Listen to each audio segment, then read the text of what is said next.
Hi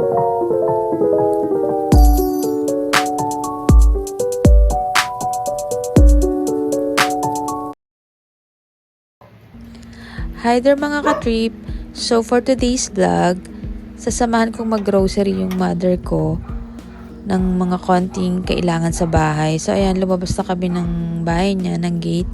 So ito yung card na gagamitin ko, yung lagi kong ginagamit pag wala yung hubby ko, yung mister ko. So naisipan ko na dito na lang kami mamili sa Dali. So ayan na nga, andyan na kami sa Dali kasi mura nga daw dito. Eh hindi naman sobrang dami yung bibili namin, kaya sabi ko dito na lang kami mamili. So nakakapanibago lang kasi yung mga brand ng mga dito, mga grocery items, parang iba kaysa nakasanayan kong mga brands. Pero meron din naman na mga kilalang brand na nandito, kaso iilan lang siya. So ayan, kumuha ako ng tinapay, tsaka mga kape, delata, para pandagdag sa stock nila sa bahay. Tsaka konting snacks na rin.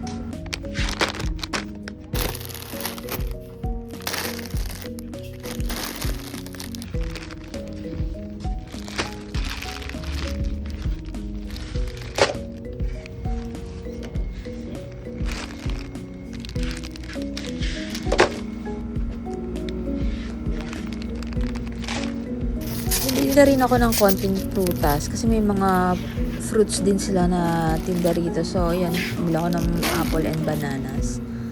Tsaka ayan yung mga suka na hindi naman kasi sila malakas gumamit ng suka, kaya nasa pack na lang yung binibili nila. Ano yan?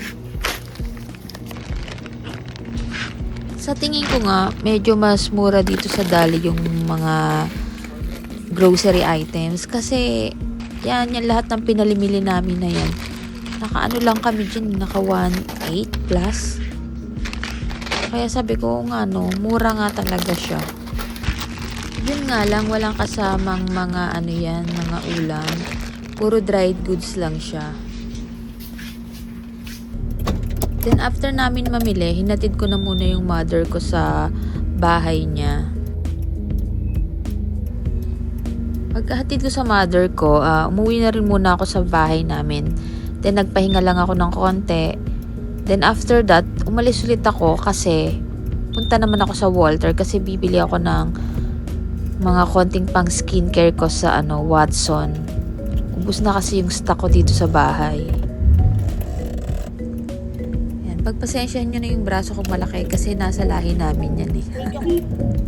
And alam nyo naman, ganyan na talaga pag medyo tumatanda na, ang hirap na talagang magpapayat. Kaya medyo chubby na talaga kung hindi ka magda-diet ng gusto.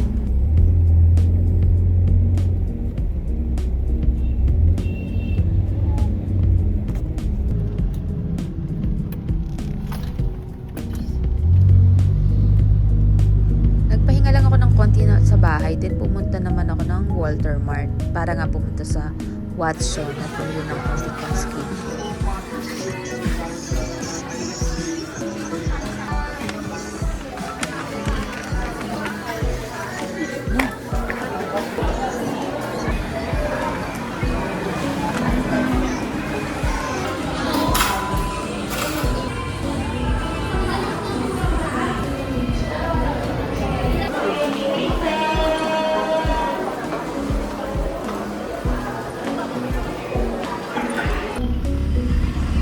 Then ito, pauwi na ako nito guys. So nag-take out lang ako ng pizza para may pang merienda sa bahay, pang uwi.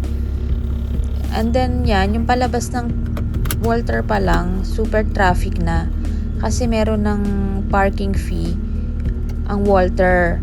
Dati kasi walang bayad yung yung parking nila eh. Ngayon meron na. So ayan, pila tuloy siya, nagiging cost ng traffic.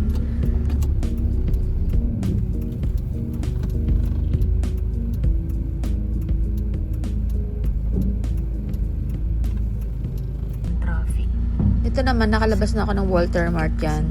Pero, still, traffic pa rin.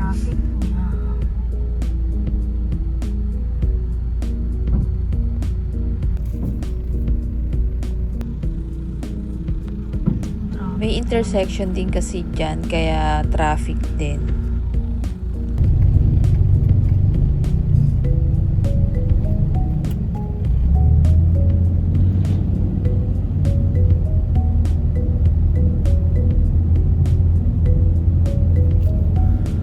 medyo umuusad-usad na. Pero mabagal pa rin yung takbo kasi ano pa din, medyo traffic pa rin. Pero at least ma-under na yung ano, 'di ba?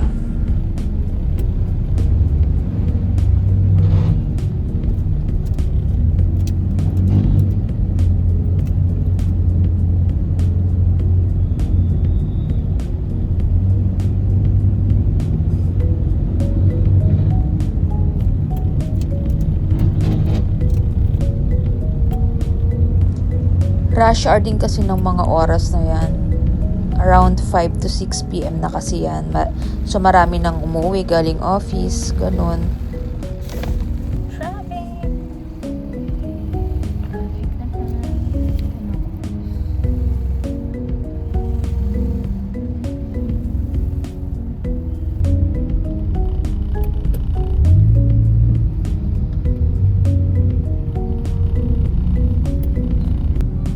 So dito sa dinaanan ko, hindi na traffic kasi shortcut na yan eh. Hindi siya main road kaya walang traffic.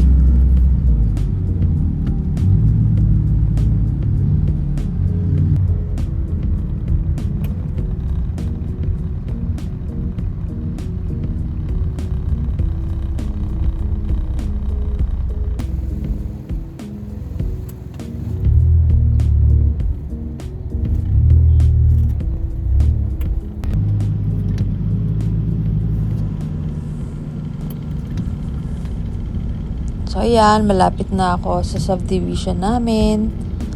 So, thanks for watching, guys.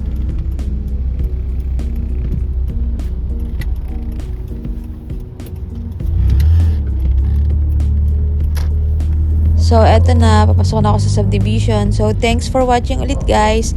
Till next time. Bye!